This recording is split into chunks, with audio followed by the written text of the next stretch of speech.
Hello and welcome to Aldi's Mamia and Me podcast. I'm Jen Hogan and today I'm joined by the one and only OneYummyMummy, Jolene Cox. You may know Jolene from her food blog, OneYummyMummy, or from her regular appearances on television cooking alongside her co-chef and daughter, Lily-Mae. We're going to be chatting about her journey from food blogger to best-selling author, and she'll be giving us tips on how to get the kids to eat their school lunches, and she'll be telling us how we can deal with fussy eaters, which she knows all about, being a long-time friend of mine. Jolene, thank you so much for joining us. It's great to have you here. Jen, thanks for having me. I am so excited about this. Oh, likewise. It's great to have you here. Come here. Tell me, how did you... I know lots about you, but what I don't know... I did too much, says she nervously. What I don't know is because you were in the whole business of blogging when I met you. Mm-hmm. How did you get started? So I first started a blog, as you know, when a blog wasn't even a thing. So I was in the mother and toddler groups, and I always loved to cook, and I was sharing recipes every week. So my thing would be about trying to cook from scratch, but breaking down the barriers and making it as easy and accessible as possible using everyday ingredients that you can get in your local butcher supermarket, for instance. So I was sharing these recipes with the moms, and I was writing them out first. And I was thinking, what would be a really easy way of doing this just for the moms at my local mother and toddler group? And I was seeing these little blogs pop up, and I was going, why don't I create a little food blog? And I started sharing the recipes, and at first it was the readership was the mothers from the mother and toddler group, but then it started to grow, and there was the readership started to grow by the month. At that time, we had to find a catchy name for a blog. Now, to my regret, calling it OneYummyMummy, because every time I have to give my email address out, every time I have to say, so who are you? I'm OneYummyMummy. But it's got to do with food. Have you notions there now, Joe? Yeah. It's like, I didn't really think this through. I just thought it was like a good play on words. You know what I mean? Honestly, I don't feel like I'm a yummy mummy, but it was like... That part goes without saying. But when you have to explain where it came from, it is a play on words with me and audience is mothers, and we are talking about easy, accessible food here. And come here, how old was Lily-Mae when you started doing it? So Lil's was 18 months when I posted the first blog post. Yes, so she was only a tiny tot, and it was really just sharing very, very simple, easy, everyday recipes, but having little tips and tricks as well for parents, because at this time, the parents I was chatting to, one of the biggest obstacles that they were coming to me about was cooking from scratch. It's so time consuming. Yeah. So I was trying to say to them, like, okay, these are 40-minute recipes, and people wanted to cut down on the total convenience, you know what I mean? But wanted to use fresh ingredients, but just we grew up in the 80s, so just didn't, this is the era of TV dinners, you know what I mean? So sometimes, pancakes. Yes, that's it, all that great stuff that our mums, you know what I mean? Potato waffles. Yeah, that's it. That, certain people do still love to this day. I just have to intervene here. Is it true that your daughter didn't know what beans were? Beans, like beans. No, the thing is, right, I'm not a fan of baked beans, right? But what my daughter didn't know was spaghetti hoops, actually. Hoops. It was spaghetti hoops. And it was so funny because spaghetti hoops and toast was a bit of a staple. It's one of your 5 a day. Oh God, in our house, definitely. And even says it on the yeah, it does. And but I remember getting It was actually a press drop of spaghetti hoops, so it was. And I thought this was a good time to introduce Liz to this Irish staple that we all grew up with.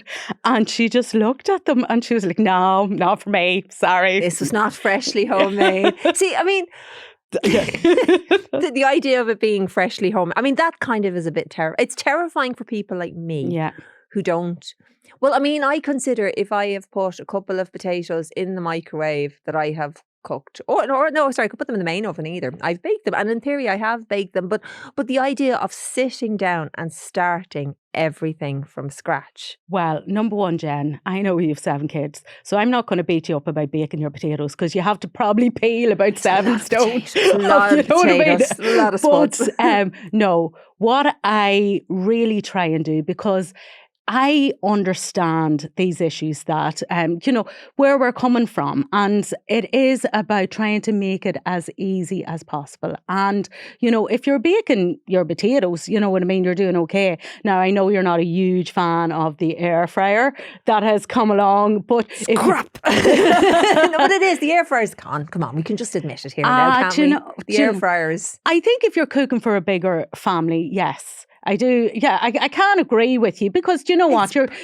putting it, your oven is going to be a bit more convenient. Yeah. Let's call a spade. But your slow cooker there, which I love a slow cooker recipe, something that you can prep and forget about. You know what I mean? You're literally just prepping all your ingredients that morning. You're dumping it into your slow cooker and you're coming home that evening to the waft of maybe curry or stew or whatever around the house. Something I always feel really smug when I share, because there is a lot of, you can't put a raw onion in a slow cooker, right? So anyone that has tried to use their slow cooker and maybe thinking, okay, I'm going to just completely cut out the step of the prep. There's a tiny little bit of prep. The reason your onion is still going to taste raw and your dish is going to be completely ruined. So tip number 1 is always kind of fry your onion. Or if you do have the time on a Sunday, and okay, you're going to say to me, who has time for this? Is to bulk fry and maybe you can freeze, you know what I mean? And then when you're dumping in to your slow cooker, that little process is done as well. You need just, I would say, 5 really good recipes, okay, on your cooking repertoire. And once you have got the recipe up your sleeve, you are going to be a domestic goddess. See, you make it sound like this is achievable, right? But I mean, I don't think I have a domestic goddess bone in my body, right? Which is... Goddess, yeah. I think so. I just can't see how... I mean, and again, maybe it's coming back to trying to motivate yourself to peel a 10 kg bag of spuds every time you want to feed the family. And there's that. I suppose there's that side of things, isn't it? Is there a ways that, we can make things a little bit easier? Well, this is where we get the kids involved as well, and this is my one true passion is getting the kids into the kitchen, as you know. And I know it's easier said than done because as busy parents, you're going, by bringing the kids into this, it's just going to cause more mess. It's just going to cause more arguments.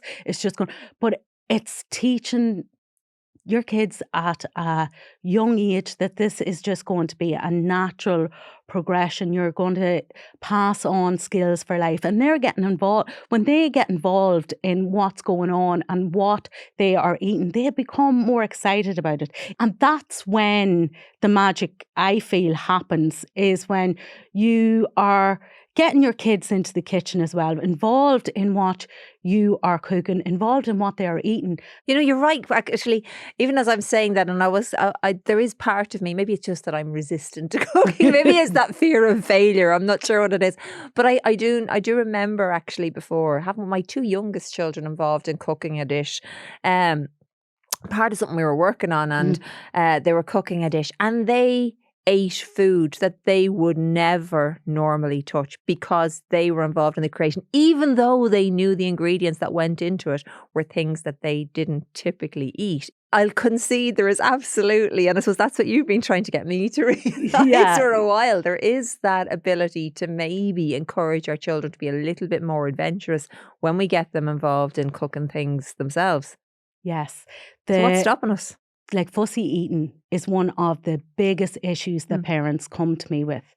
And sometimes, like, it's not even about the food, okay? Now, if a parent comes to me for advice, I would always say to them, number one, go to your GP first. Because if it is just been something suddenly out of the blue, a child has stopped eating, or it could be a lingering tummy bug, it could be numerous things going on, it could be a little bit of anxiety. Because you know yourself, there's certain things that food evolves around everything for the child. But sometimes it can be about trust. It can be about choice. You know yourself, we all love a bit of beige food.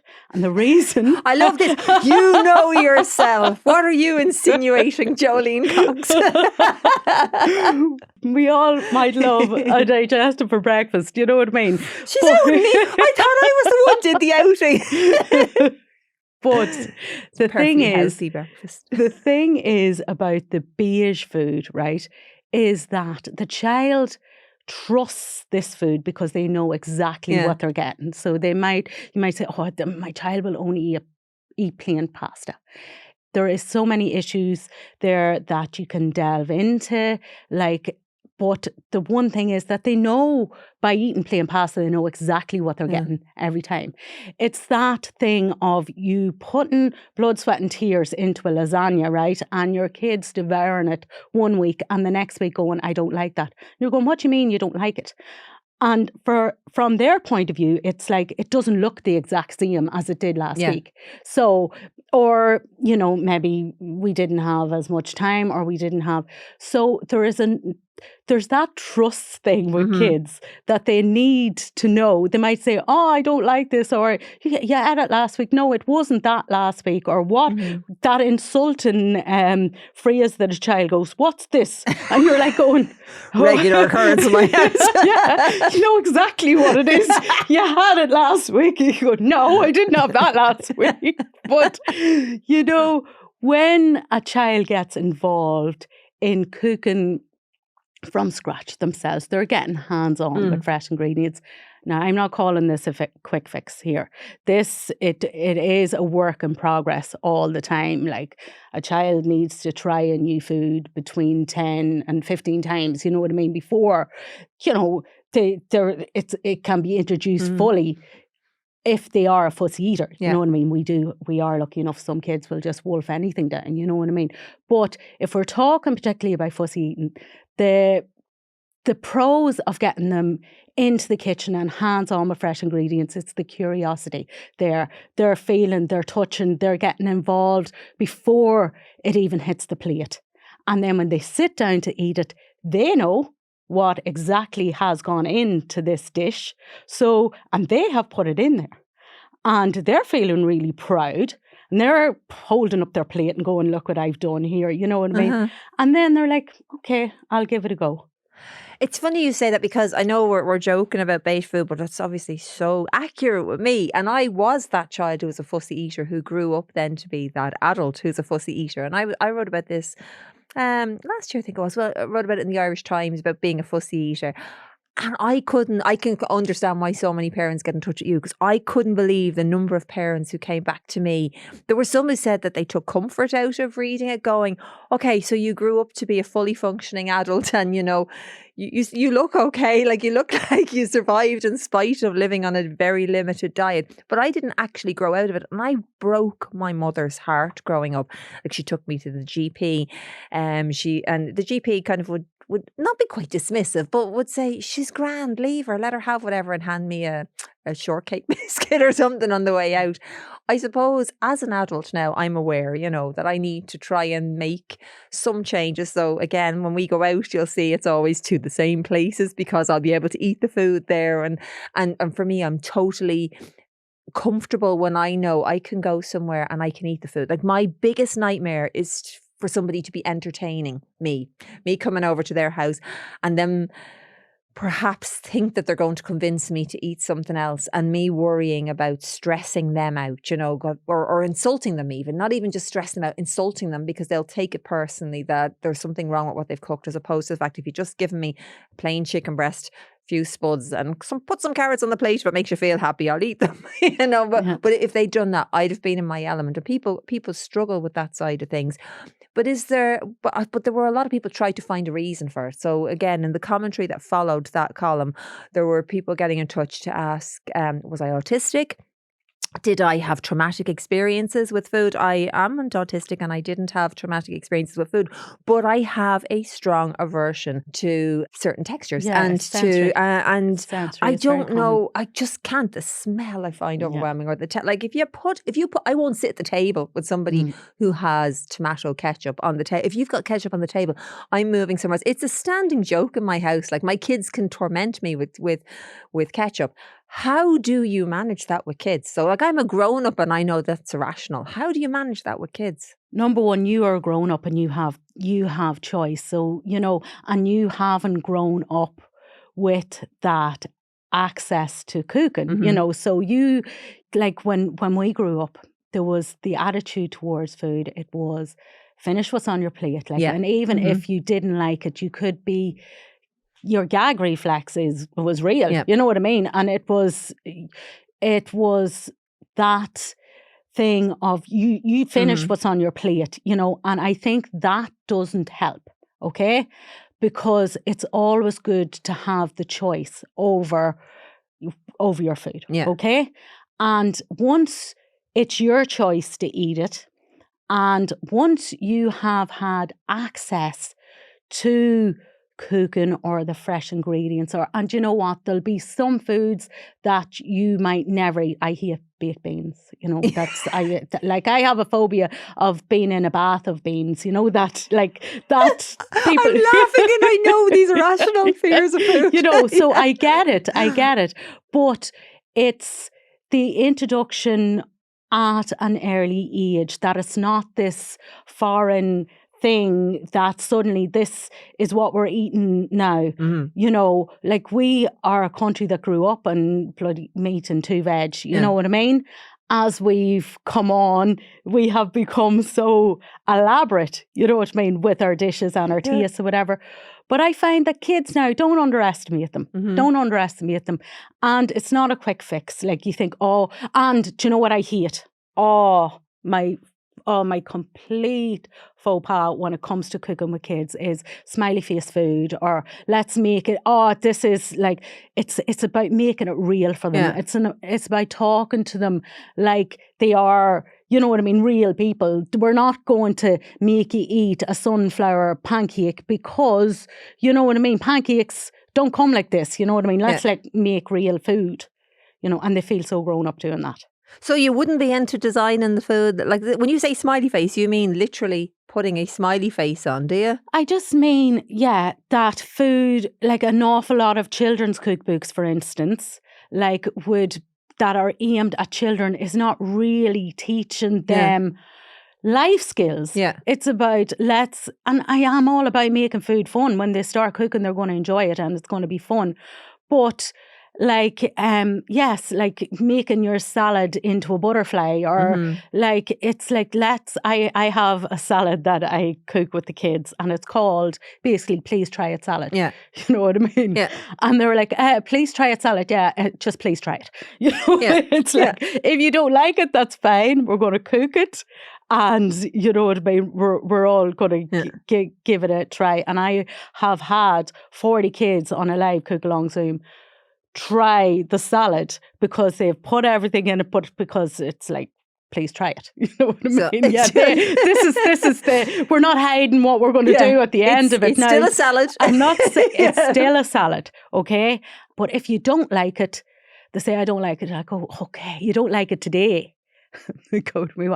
Yeah, that's fair enough. You don't like it today, put it away. But that doesn't mean your taste buds are tiny now. They're only tiny at the minute. They're going to grow and going to get bigger and bigger and bigger.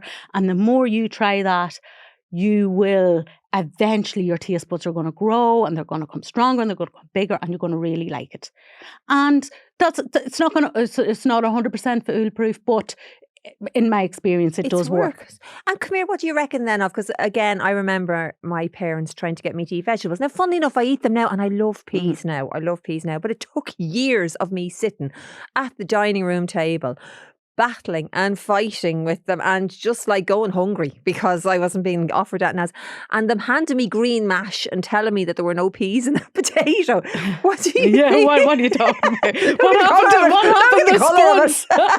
Mommy didn't like, why are the green? No, Jennifer, there's no peas in there, Jennifer. You know, that's what I'm being told, that the colour, like, should we hide? But no. The fact that you just said that you didn't like vegetables as a kid and you love them now is just living proof that your taste buds change. And you obviously, there was something that changed there. It wasn't you finish everything on your plate or whatever. That's going to have an adverse effect. We know that now. You know what I mean? Kind of a battleground. Or when you're full, to trust that when a child says to you that they're full, that is a really important one, isn't it? Because that's something maybe where there's that difference between the generations as well. And I think I'd have heard parents discuss this a fair amount, and I'd have seen it myself. And you know, I'm dishing up food to the 5 million at home, and you're feeding different children who have different appetites, who are different ages. And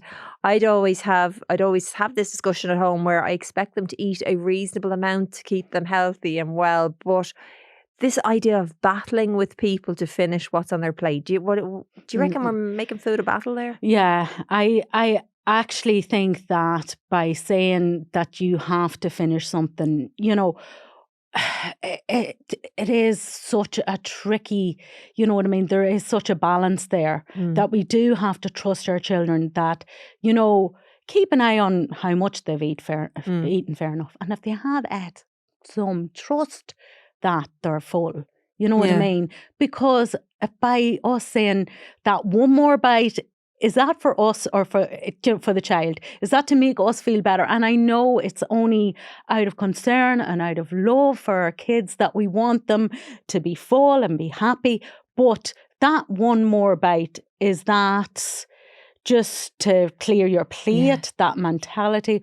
Or to say, are you really full, or do you not want any more? Or do you like it? You know what I mean? Just tell me the truth. Trying to establish it. Because you don't want to push them to eat beyond appetite. Yeah. But at the same, you know, because that's a different worry, isn't that? That's different practice you're afraid of, you know, where they instinctively, you must clear your plate because it's there, as opposed to eating to appetite and trying to have those healthy habits going forward. I suppose one of the things that's the biggest challenge, and again, I know this as an adult and I know this is the parent of loads of children, I'm sure you'll be the same as an adult and as a parent too, the challenge of sugar. Like, how do we get around that? Because you'll have your kid turn around, or you know, certainly I'll have my kids turn around. I know I do it myself. I'll go, if I eat this, I can have that. So if I have my spuds and veg there, I can have the chocolate cake that's outside. I can have that afterwards. And the way we kind of move towards using food as a reward. Sugar, there's sugar in everything. But this, I suppose, sometimes we're even kidding ourselves, aren't we? Where we think we've made healthy choices and we may not have, because there's sugar everywhere. Yeah, the thing is about sugar and sweet treats and things like that. I do believe that restriction is definitely not the way to go. We've all been at the kids' birthday party where the child hoovering up the treats to the floor, that you don't want to be your child, but is the one that is restricted. You know, it's like food is food, and I think that it's so important to give our kids the information around the food. The more that as parents that we do use fresh ingredients and we cook from scratch, the more we know that there's going to be less sugar in this, okay? And if it's all about balance, everything is all about, you know what I mean? Like, it's like the yin and the yang, the good with the bad. And of course, our sugary stuff is going to taste better, but it's about giving the kids the information. Now, you may get a sugar rush, or there's going to be more energy there, or we have, like sometimes, like we can't eat sugary treats because of our teeth as well. It's about giving the kids the information, but not restriction. Like I try to watch the language around food as good food and bad food. And, it's about trying to have that healthy balance for children around all foods, and understanding that, that your fruit and your veg and, your fresh ingredients, the more of that you eat, the fitter and, your body will work better. And it's about giving them the information.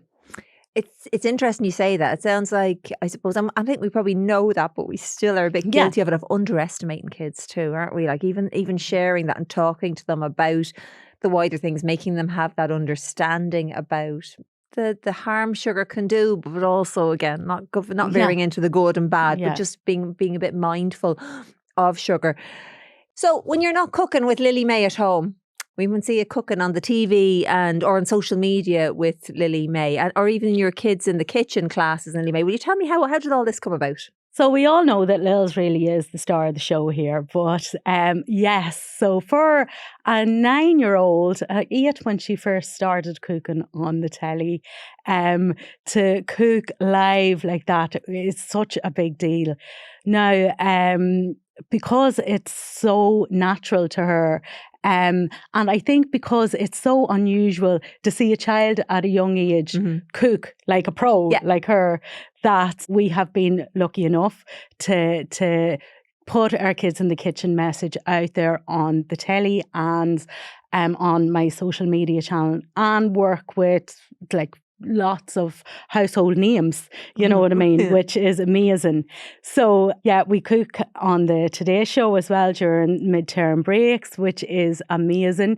She is never nervous. Like, she just takes this as part of her life. Like, she will go into a studio, and I think because she just cooks with me all the time, she can chat about like making a curry paste. I remember the first time we made a curry live on telly, she would talk about, and now we're going to add the tomato puree, and we will put a tiny, tiny pinch of sugar in that just to offset the acidity in the tomato. And come from a little girl's mouth. Like, oh my God, like, but it's just comes so natural to her. And yes, we develop recipes together, and we cook every week on our social media channels, as we say. Like, she will come into me and she'll say, "Oh, do you know what? I would love to do a ramen noodle with egg or whatever. I think that the kids that watch us will love that, as well." So as we have cooked together more and more, our social media audience have grown, you know what I mean, as well. And it is because she's so natural. And social media, I mean, I know that's always a difficult one. And me and you have been active on social media for a number of years. And you've seen how it's changed, and you've seen the great things that can happen on social media, but also the challenges that being on social media brings. How do you manage that with Lily-Mae? Yeah, it is always a struggle, with yourself. And the thing is that this is a positive thing. Lily-Mae is such a positive kid, and she's cooking with her mom, and we're teaching so many other families how to do this, okay? I have been very, very lucky that I have received very little negativity. I have been very lucky because they know that this is a positive, good thing that we are trying to do. And there's no better way of introducing or enticing kids into the kitchen than to have another child there, because otherwise it's just another adult talking at kids. Yeah. You know what I mean?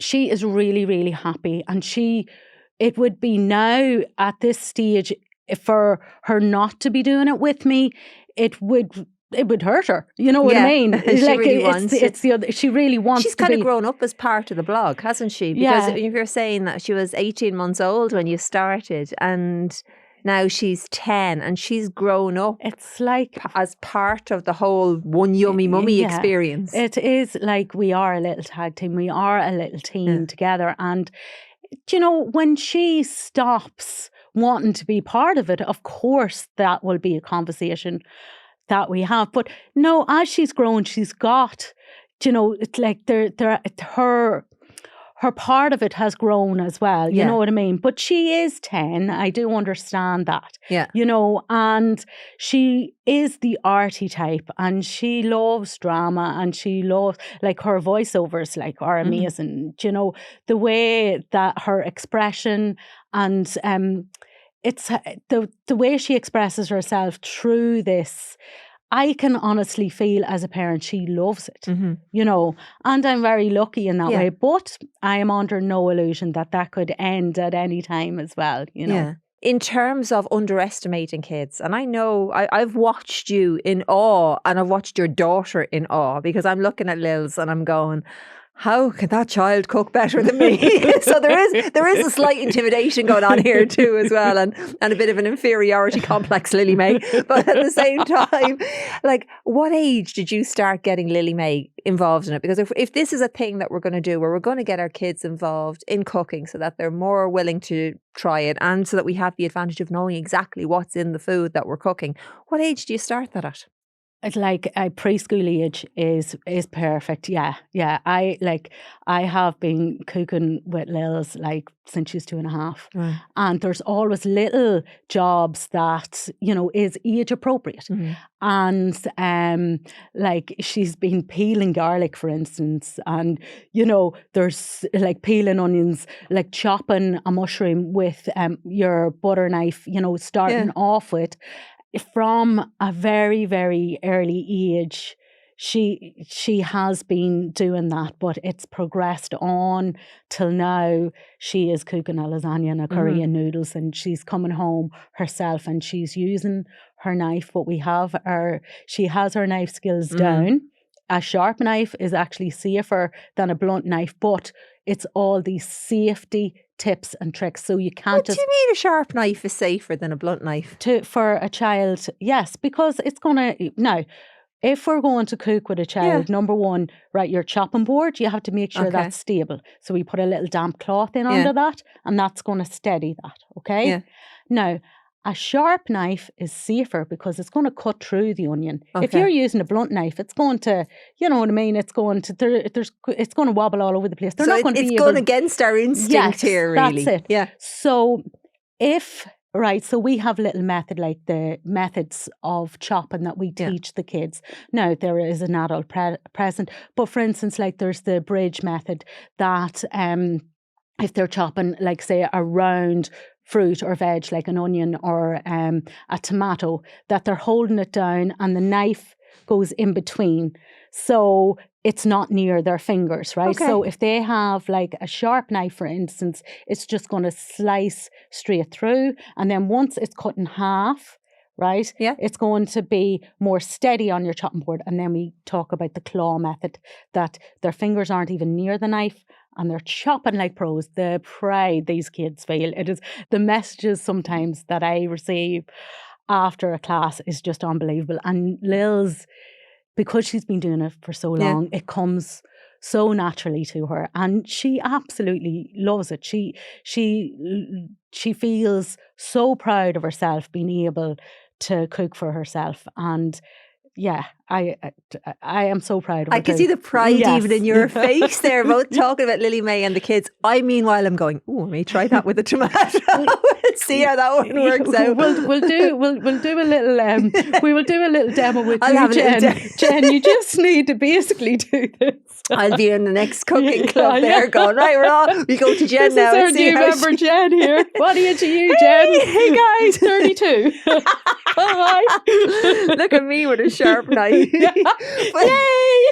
But there is that fear of the sharp knives, and I think, and it's a terrible thing to say because my sister's left-handed too, and she goes mad when she hears people, you're left-handed. Okay, so and I have a son who's left-handed. And I feel quite fearful when it's this right-handed Oh, kind God. of view of the world. I feel fearful when I see my son with anything sharp in his left hand. Yeah, I look so awkward when I'm chopping anything, to be honest. I don't know how you've never noticed that. I can't Or even, believe it, I yeah. remember buttering toast as a child saying to me, "Oh, you look like you're about to stick the butter in your ear because of being left-handed." But See, I think it all looks the same when you're if holding the you wine glass. Cheers. Doesn't matter now. That I can do both hands. You're ambidextrous then. Definitely. if that can be applied to wine glass holding. Everything. But it is about, you don't just hand a child a sharp knife. It's definitely, we have our rules, and, I would always explain to the children, giving them the information, like when they're using it, you don't run with a knife, or when you're finished with it, like as simple as don't just drop it into the sink of soapy water that somebody can put their hand in. That this is an instrument, and it's a sharp object, but you are responsible enough, and these are the rules that go with it. And when you finish cooking with your knife, you'll clean it safely and you put it back in the drawer. And the kids love that because they feel, yes, I am responsible. I can do this.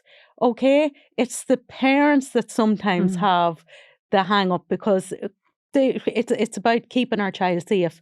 And the parents, the cleanup is the big thing as well. That's the cleaner. Do we manage to benefit and get a few life skills in there around cleaning as well, or is that just no? Well, I try my best, but I can't promise anything. You know what I mean? Now that you're leading us to follow, am I going to get a cleaner kitchen? This is what I want to know. I do. I try my best, because sometimes Liz would be floating off, and I'd look at her and she'd go, "Grab the cloth." Look. Circular motion looks convincing.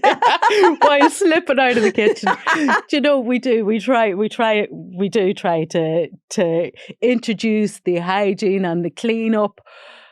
I can't promise it, you know what I mean? But sure, I'm being realistic here. So school lunches, the bane of our lives. Well, the bane of mine anyway, along with homework. I knew I'd get a dig in there. Yeah. Homework, so we're putting school lunches, the other bane of my life. Yeah. Come here. How do we get our kids eating school lunches? Like if you're going into Aldi and you're picking up something that you're hoping your kids are going to eat for their lunch at the each day of the week, is there something you should be keeping an eye out for? Is there a knack to getting the kids eating the lunches? What do we do? Do you know what? We all have the banana and the apple that travels back and forth in the school bag every day. You know what I mean? That someday we just hope that it's going to be eaten. Whereas simple little bakes as well. I know a lot of parents going, I don't have time to be baking. But I have a very simple oat and banana bake recipe that you can put grated apple into. So that, and it is saving food waste too. So that apple and banana that is travelling back and forth to school, for instance, okay, we can grate up our apple and we can slice our banana, and we have some porridge oats and, you know what I mean, a little bit of butter, and we're going to a little bit of golden syrup, tiny little bit. We're going to bake it in the oven and slice it up. It's going to keep in an airtight container for 4 days. And so you have a few days you can get out of it. Yeah, a few days you're going to get out of it, and it tastes really good. And it's having those little kind of recipes up your sleeve, thinking, okay, before you're going to, nobody wants to be dumping the banana and the apple. The banana's going to be well bruised, you know what I mean? But at least we have a use for it. Yeah. I always say as well, when it comes to school lunches, you need to ask the kids what they want to eat. You know what I mean? Every school has a policy, stick to their guidelines and, look at, like your carbohydrate, or look at a simple sandwich, something that if you're... because we can get really carried away in September when it comes to lunches, that if your child is not eating it at home, what makes you think that by sending them to school with it, that they're going to eat it in when school? They have less time to eat, and you're not there to coach them. Talk to them, ask them what the other kids are eating, and what are they, getting their involvement in the process as much as possible, you know what I mean, is going to be key, because if they know what they're getting, even getting them to do the lunch as well, you know, if they know they're not going to get a big surprise when they open the lunchbox, then they're more likely to eat it. So is there anything to be said for taking them to Aldi with you to do your shopping and going, okay, pick out a few things there now? I would always say to, you know, when it comes to even the, you know, the meal plan, or it comes to, you know, what you are putting on the table every week, is about making a list first, okay? And getting the kids involved in that. And like, it's a group effort. And I know bringing the kids shopping might be the worst, you know. Yeah, I'm thinking, as I say that, going, oh my God. But if they have an input, and they, you know, we're talking about balance and we're talking about meeting in the middle. If they know what they're getting, and if they're getting input, they're going to be more excited about what's in the lunchbox or what they're eating. Again, it's back to giving back that little bit of control there, and that little bit of involvement. Choice and control, And do we mix it up, or do we keep it the same? Do you know what? That depends on every child. Like, you can, of course, if you got, you know, as we say, a child that is going to be, you know, going to try all sorts of foods, and it's definitely important to mix it up. But it's about involving the child and going at their pace and seeing what, you know, like seeing what their peers are eating as well, because they're going to eat what their peers eat a hell of a lot more than what we are going to put in front of them. They're the cool guys. We are just kind of the parents that are... We're just the ones who make it. Yes. We're just the ones who make the lunch. Come here, I have a few quick fire questions for you. Right, no pressure, but top of your head answers, right? Party at your house. Okay. Is it a big sit down or a buffet? Oh, it kind of depends, buffet. Because it was like living dramatic. I've thought about it, because at parties, when I'm arranging parties, I want to be able to chat, and I want, you know, because this is what I do, you know what I mean? Yeah, when it comes to a party, we're talking about, buffet, definitely. Buffet, definitely buffet. Breakfast for dinner or dinner for breakfast? Oh, well, you see, it can't... Sorry. It can depend what day of the week it is, because we've all had that curry for breakfast. It sounds to me like you're just buying time here. No, okay. Curry for breakfast after a night brunch, out? No, like, that's what I'm saying. Like, we've all had our brunch, but then on a certain Sunday morning, we've all dived into the fridge. What did I bring home for the takeaway? Into the fridge and see what's there. There's also a lot, can I just say, as you know, the non-chef here who makes a mean roast potato, you can't overrate. You can't that's just the nicest thing for breakfast, roast potatoes. Cup of tea, a few digestives, roast potatoes, all beige, all very nice. Coming from someone who loves a lettuce sandwich, gorgeous. Yeah, well, they're just totally undervalued and underappreciated. Lettuce sandwiches are the biz. The biz, the absolute biz. One food you could never go without. Oh, God, that's so hard. Like, why is it not chocolate? No, because I am more savoury. Hot nuts. Hot nuts? Yeah, I love, like savoury. No, and chicken. Hot nuts and chicken versus chocolate and wine. That's hands-on with fresh ingredients. Red or white wine. Here we go. Let's go. The thing is, now, I love a bit of red wine, as you know, but it doesn't love... As you know, she says. Don't tell any stories about the red wine, Jen. Red wine makes me forget my keys. So That's not all it does, Jolene. So, or forget how to use keys. So, and walking. Gin. Red or white gin, right? Okay, so you have a tenner to make the perfect family meal. What are you making? I would do curry. Yeah, a chicken curry. Chicken curry and hurry? Yeah. That always looks delicious. One of these days, I'm waiting for you to make it and send it over my direction. Press to plate in 20 minutes. Even for my numbers. Yeah. Yeah. Press to plate in 20 minutes. Really? The only thing you're really cooking is chicken when you think of it. Okay. Now, you see, I have to get the chicken with a fork in each end because I can't touch the chicken.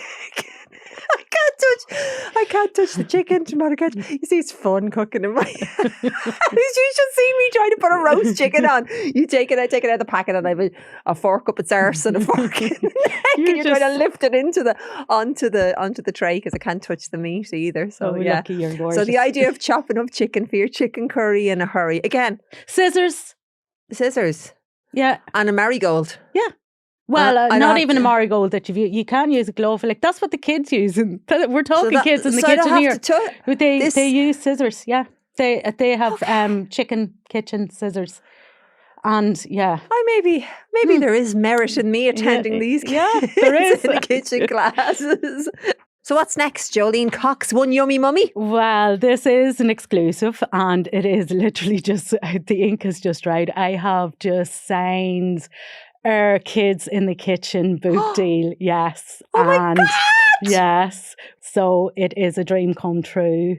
And this is going to be due out in spring 2025. And it is going to be a cookbook that is, for our next generation, for years to come, hopefully. A cookbook like no other. A cookbook for kids that, one that they will actually use and love and give them vital skills for life. So, yeah.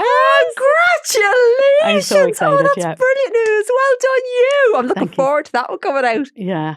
And where else can we see Jolene Cox, OneYummyMummy, and Lily-Mae in action? So you will see us on our Instagram every week, cooking away. Go to www.oneyummymummy.com for our Kids in the Kitchen classes, and you will get all the information. We cook every Tuesday live at 5. All classes are recorded so the kids can cook when it suits them. And yes, we'd love to have everyone in the kitchen. And maybe when you see me next, I'll have made chicken curry in a hurry. Who knows? Who knows? Take a picture of your plate and I'll share it on social media. Me, Lily-Mae, and you all there with our chicken curry in a hurry. Yeah, definitely so. Jolene, thank you so much. Thanks a million for joining us today. Thanks, Jen. Thank you so much to Jolene Cox for taking the time to chat with us. And if you've enjoyed today's episode, don't forget to share online or tell a friend. If there's a guest that you'd love us to have on the show, please do get in touch at aldi.ie/Mamia.